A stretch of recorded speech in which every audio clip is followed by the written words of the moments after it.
High বন্ধুরা, আজকে আমি তোমাদের কাছে সকাল সকাল চলে এসেছি এক নতুন ধরনের রেসিপি নিয়ে।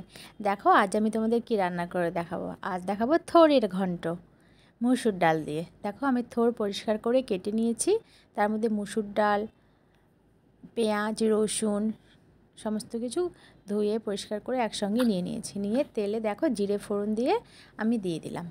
দিয়ে এটাকে অল্প নেড়ে চেড়ে ভালো মতো তার মধ্যে হলুদ লবণ দিয়ে দেবো। এখানে দেখো আমি পেঁয়াজ রসুন দিয়ে থোড়টা করেছি, চাইলে নিরামিষও করতে পারো আদা জিরে বাটা দিয়ে। আমি এবার থোড়ে আদা ব্যবহার করি না। থোড় কাঁচকলা এগুলোতে আদা আমার ভালো লাগে না। দেখো তারপরে আমি এগুলোকে অল্প অল্প ফ্রাই করে নিয়ে তারপর জল দিয়ে দিলাম। জল একটু ভালো মতোই একটু বেশিই দিতে হবে, কারণ ডাল আছে, সেদ্ধ হতে সময় লাগবে।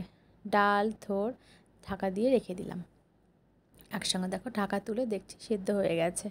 তারপরে সেটাকে ভালো মতো কষিয়ে নেব। দেখো জল জল ভাবটা যেন না থাকে, বেশ মাখো মাখো হয়ে যাবে। দেখবে বন্ধুরা এইভাবে তোমরা করে খাবে, দেখবে খুব ভালো লাগে থোড়ের রেসিপিটা। দেখো এই যে ভালো মতো করে নেড়ে চেড়ে কাঁচা লঙ্কা দিয়ে দিতে হবে, দিয়ে নেড়ে চেড়ে দেখো নামিয়ে নিলাম। দেখো তৈরি আমাদের থোড়ের ঘন্ট।